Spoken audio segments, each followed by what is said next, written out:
नमस्कार दोस्तों, जय माता दी माता रानी आपके सभी कष्टों को समाप्त करे, आपकी झोली खुशियों से सदैव भरी रहे। दोस्तों, नवरात्रि का महापर्व 9 देवी अर्थात 9 कन्याओं को समर्पित है।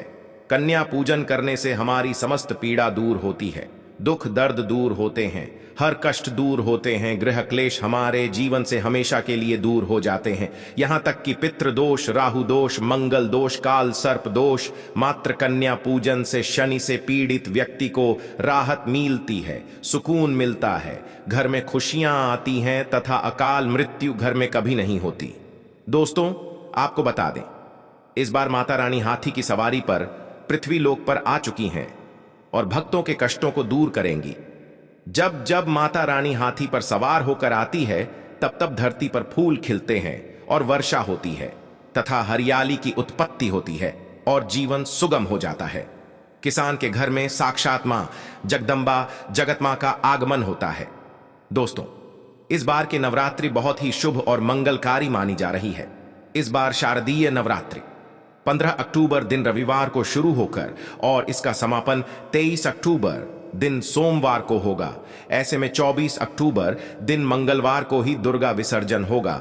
जो लोग माता रानी की स्थापना करते हैं, मूर्ति स्थापना करते हैं, वह लोग 24 अक्टूबर दिन मंगलवार को विसर्जन करेंगे। दोस्तों, नवरात्रि की अष्टमी और नवमी तिथि पर कन्या पूजन का विधान है। इस बार महाअष्टमी तिथि 22 अक्टूबर 2023 यानी कि इस दिन रविवार है और नवमी तिथि 23 अक्टूबर 2023 दिन सोमवार को है। ऐसे में आप अष्टमी और नवमी को इन दोनों तिथियों में कन्या पूजन अवश्य ही करें। कन्याओं को भोजन अवश्य खिलाएं। शास्त्रों में 9 दिनों के नवरात्रि को बहुत ही शुभ और मंगलकारी माना जाता है और वही 8 दिनों के नवरात्रि को अच्छा नहीं माना जाता। ऐसे में 10 दिनों की नवरात्रि बहुत ही शुभ माने गए हैं। शास्त्रों के अनुसार नवरात्रि के दिनों में माता रानी का पूजन करने से, कन्या पूजन करने से मां अभय वरदान प्रदान करती है। कुंडली में जो कष्ट होते हैं उन्हें ठीक कर देती है। श्रीधर की तरह ही सच्चे हृदय वाले व्यक्ति के सभी कष्टों का निवारण मां शीघ्र ही करती है। मां की उपासना से विनम्रता का विकास होता है। सभी कष्ट, दरिद्रता, दुख, कष्ट नष्ट हो जाते हैं। नवरात्रि में माता रानी का व्रत और पूजन किया जाता है, लेकिन नवरात्रि के दौरान सबसे ज्यादा महत्व होता है कन्या पूजन का। दोस्तों, कन्या रानी जो होती है फूल की पंखुड़ियों की तरह नाजुक होती है। कन्या पूजन सर्वप्रिय है, श्रेष्ठ है। कन्या के रूप में स्वयं जगदम्बा देवी, माता वैष्णो देवी या अर्थात समस्त ब्रह्मांड इनके शरीर के कड़ कड़ में वास करते हैं। बहुत कम लोग जानते हैं 33 कोटि देवी देवताओं का वास होता है कन्याओं के मस्तक पर। कन्या चाहे छोटी हो चाहे बड़ी हो, वह सदैव पूजनीय है, मां के समान मानी जाती है। दोस्तों, माना जाता है व्रत और उपासना से माता रानी इतना प्रसन्न नहीं होती है जितना कि कन्या पूजन से होती है। नवरात्रि में छोटी छोटी कन्याओं को माता रानी का स्वरूप माना जाता है। कन्याओं को भोग लगाया जाता है, उन्हें प्रसन्न किया जाता है और बदले में आशीर्वाद मांगा जाता है। कन्याओं को प्रसन्न करने के लिए गिफ्ट आदि उपहार वगैरह दिए जाते हैं। माना जाता है अगर कन्याओं को कोई भेंट दी जाए और वह उसे खुशी खुशी स्वीकार कर लें तो इसका मतलब है माता रानी अर्थात माता वैष्णव ने वो भेंट स्वीकार कर ली जिन पर कन्याएं प्रसन्न होती हैं। तो समझो उन्हें माता रानी का आशीर्वाद मिल गया और माता रानी की कृपा से उन्हें मुन्ह मांगा वरदान प्राप्त होता है। कन्या पूजन कोई मामूली पूजन नहीं होता। समस्त ब्रह्मांड में जो पूजा होती है उनमें से बढ़कर कन्या पूजन को माना जाता है। 10 बार गंगा स्नान करने से और 100 बार यज्ञ करने से तथा 1000 बार यात्रा करने से जो पुण्य मिलता है वह मात्र एक बार कन्या पूजन करने से करोड़ों गुना भक्त को मिल जाता है। तो दोस्तों, इसीलिए कहा जाता है कि कन्याओं को सताना नहीं चाहिए, जिससे समस्त ब्रह्मांड हिल जाता है। कन्याओं की जितनी सेवा की जाए कम ही होती है। कन्याएं कोई मामूली नहीं होती। कन्या के रूप में स्वयं उनके मस्तक पर विराजमान होकर स्वयं देवी चलकर आपके घर तक आती है। नवरात्रि में 2 साल से लेकर 10 साल तक की कन्या का पूजन होना चाहिए। अष्टमी अथवा नवमी को कन्याओं के पैर धोकर भोजन कराना, उपहार आदि देना श्रेष्ठ माना जाता है। ऐसा मौका कभी हाथों से नहीं जाने देना चाहिए। इस दिन जितना ज्यादा हो सके कन्याओं को हाथ पकड़कर पैर पकड़कर अपने घर तक लेकर आए। दोस्तों, वीडियो में आगे बढ़ने से पहले आप अपनी राशि भी कमेंट बॉक्स में जरूर डाल दीजिएगा। यदि हमारे पास कोई उपाय होगा तो वह आकर हम आपके कमेंट के रिप्लाई में बता देंगे। कोई भी राशि के अनुसार अगर उपाय करता है तो माता वैष्णव बड़ी प्रसन्न होती हैं और ऐश्वर्य धन प्रदान करती है, मालामाल बना देती है। इसीलिए राशि कमेंट में जरूर छोड़ें और हाँ, वीडियो को लाइक जरूर करें। लाइक करने में कंजूसी ना करें। दोस्तों, कैसे करें कन्या का स्वागत? कन्या जब आपके घर आए तब सभी के पैरों को दूध और पानी से उनके पैरों को धुलना चाहिए। खासकर मर्दों को कन्याओं के पैर धोने चाहिए, इससे माता वैष्णो प्रसन्न होती है। दोस्तों, फिर उसके बाद कन्याओं को किसी साफ जगह पर जमीन पर कपड़ा बिछाकर बैठाना चाहिए। उनके माथे पर अक्षत, फूल और कुमकुम लगाना चाहिए। फिर उसके बाद भोजन ग्रहण करवाना चाहिए। लेकिन हमेशा याद रहे, कन्याओं की थाली में 3 पूरियां कभी ना रखें। इसे शुभ नहीं, घोर अशुभ माना जाता है। 3 पूरियां तथा 3 रोटियां मरने वाले व्यक्ति के लिए निकाली जाती है और जेल में कैदियों के लिए दी जाती है। ऐसे में कन्याओं को उनकी थाली में 3 पूरी कभी ना दे, लेकिन 1-2 करके पूरियां दे सकते हैं। इससे 3 संख्या बढ़ जाती है और दोष भी नहीं लगता। दोस्तों, कन्याओं को खाना खिलाने के बाद अंतिम में कन्याओं के सर पर लाल चुनरी उड़ाना चाहिए और भोजन में आपको खीर, पूरी, हलवा, चना तथा आलू की सब्जी, छोले वगैरह की सब्जी खिलानी चाहिए। पनीर आदि भी खिलाया जा सकता है। वैसे माता रानी का प्रिय भोजन खीर, हलवा, पूरी और छोले आदि ही है, लेकिन भूल से भी लहसुन और प्याज का इस्तेमाल कभी ना करें, अन्यथा अनर्थ हो जाएगा।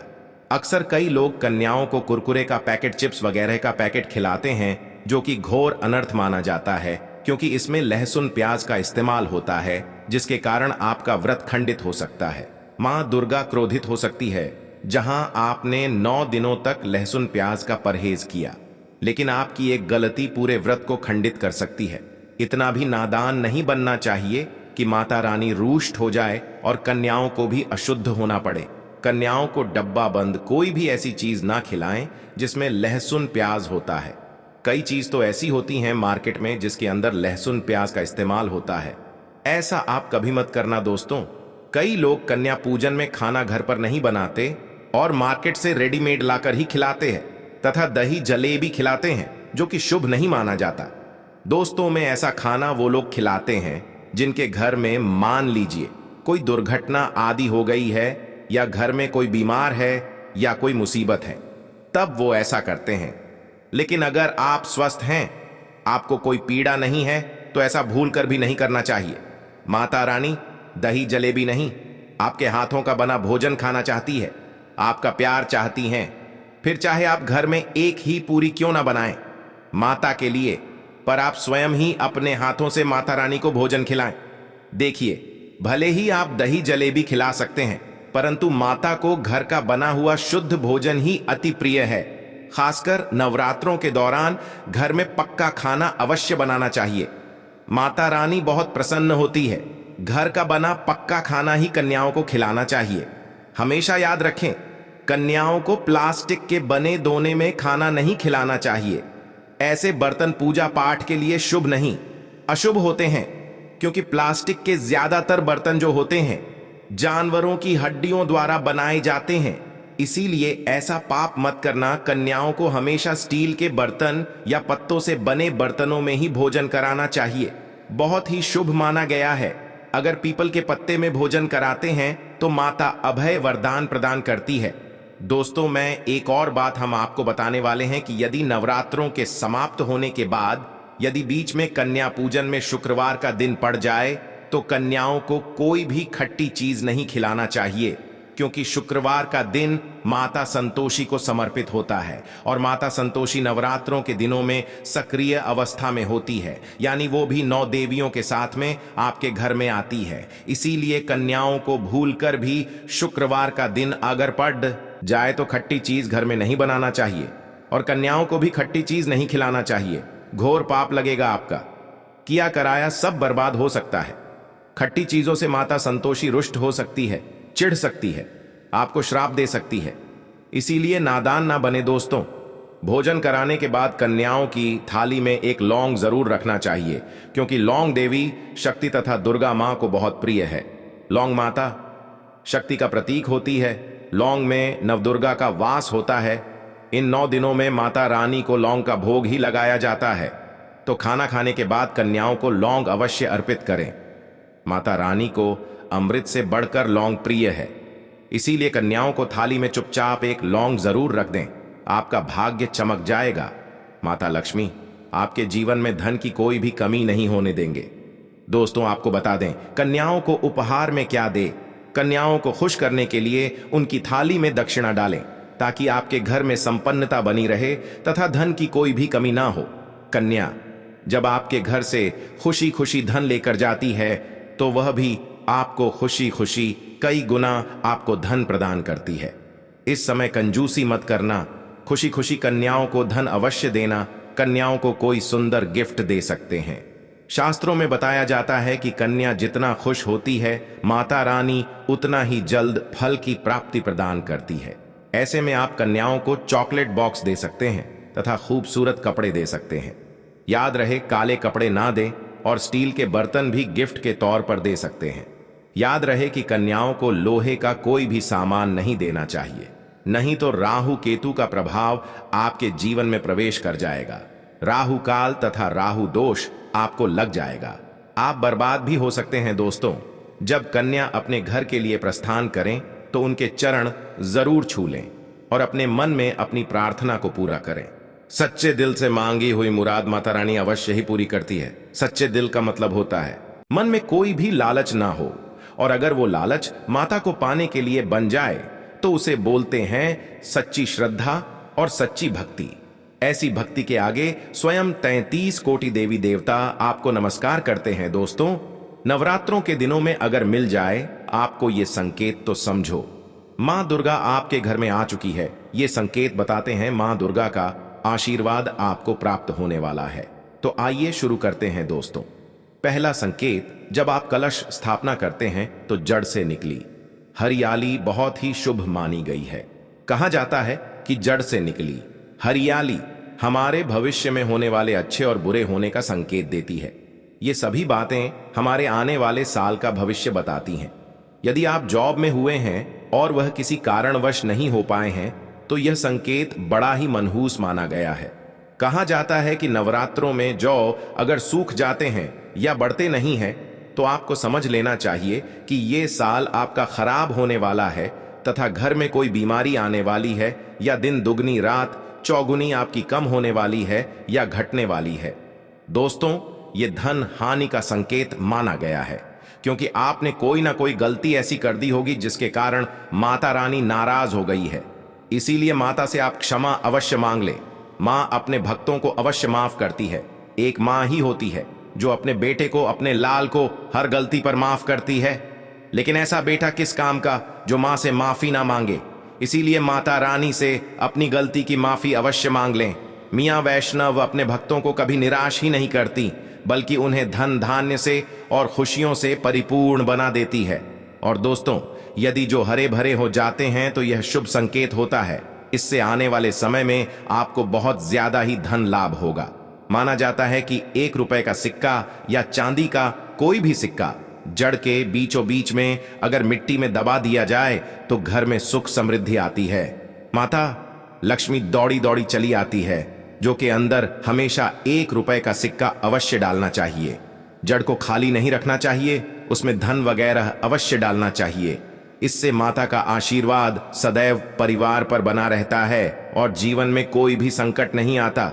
खाली जो मतलब धन भी खाली, खुशियां भी खाली ही मिलेंगी।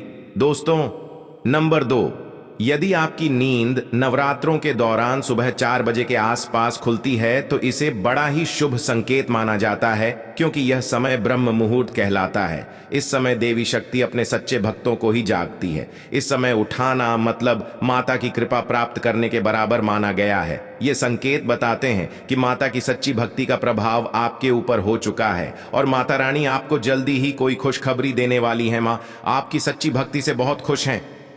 दोस्तों, नंबर 3, यदि नवरात्रि में आपका मन प्रसन्न होने लगे, पूजा पाठ में आपका मन लगने लगे, पूजा करते समय मन का शांत होना यह दर्शाता है कि आपको बहुत जल्द मां की कृपा प्राप्त होने वाली है। माता रानी आपकी भक्ति से बहुत खुश हैं। आपकी भक्ति माता रानी को आनंद दे रही है। ऐसे व्यक्ति को समझ जाना चाहिए कि उसके जीवन में अब अच्छा समय आने वाला है।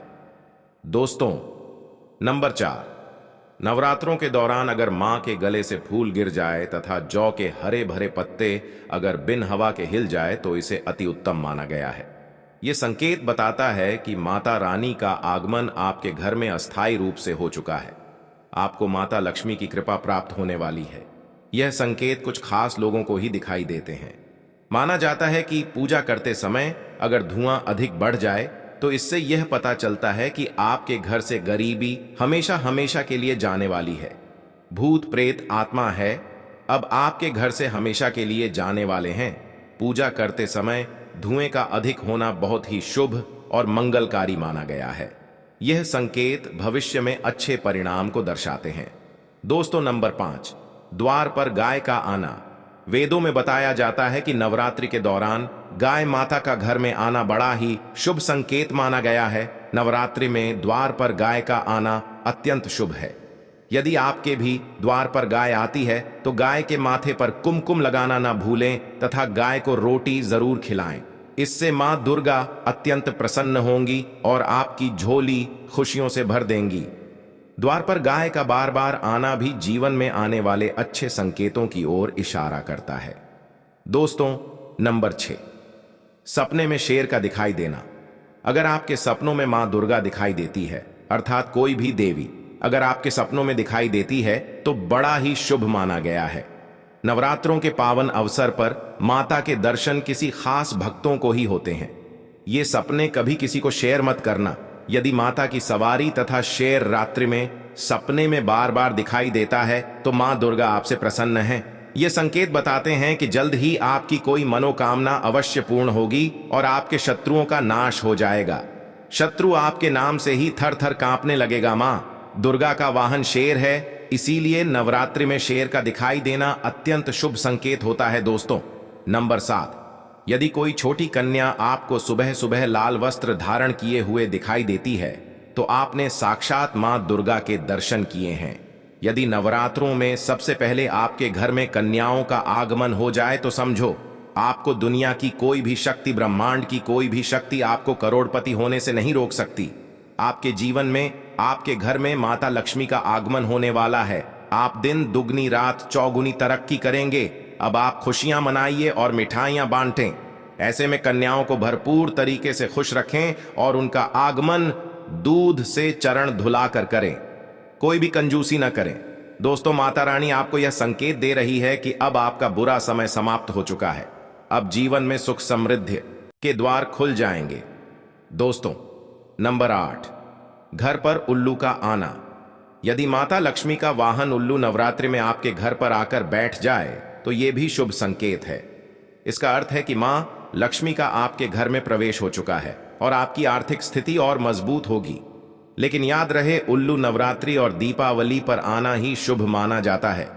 दोस्तों, नंबर 9, यदि ब्रह्म मुहूर्त के समय यानी सुबह के 4 बजे के आसपास घंटियों की आवाज सुनाई दी जाए या शंख की आवाज सुनाई दे जाए तथा कोई भजन सुनाई दे जाए तो बड़ा ही शुभ संकेत माना गया है। इससे यह पता चलता है कि माता रानी आपकी भक्ति से बहुत प्रसन्न हैं और आपके जीवन में सभी नकारात्मकता का नाश होने वाला है तथा माता लक्ष्मी की कृपा आपको प्राप्त होने वाली है। दोस्तों, नवरात्रों के दौरान घर में काली चींटियों का दिखाना, लंबी लंबी लाइन बनाकर मुंह में खाना ले जाते हुए चींटियों को देखना अच्छा संकेत माना गया है। और यदि मंदिर में पूजा करते समय कोई छिपकली आदि दिखाई दे जाए या मंदिर के स्थान की ओर छिपकली चली जाए तो बड़ा ही शुभ संकेत माना गया है। इससे यह पता चलता है कि आपको माता लक्ष्मी की कृपा प्राप्त होने वाली है। माता का आशीर्वाद आपको मिलने वाला है। नवरात्रों के दौरान मंदिर में छिपकली का दिखना बहुत ही शुभ संकेत माना गया है। आपकी भक्ति का फल आपको शीघ्र ही मिलने वाला है, क्योंकि छिपकली को माता लक्ष्मी का प्रतीक माना गया है। किसी शुभ अवसर पर छिपकली का दिखना मंगलकारी माना गया है और नवरात्रि में छिपकली का मंदिर में दिखना साक्षात देवी लक्ष्मी का स्वरूप माना गया है। दोस्तों, अगर आप वाकई में मां वैष्णो की कृपा पाना चाहते हैं तो कमेंट बॉक्स में लिखें, जय माता दी माता रानी, तेरी सदा ही जय हो। धन्यवाद दोस्तों।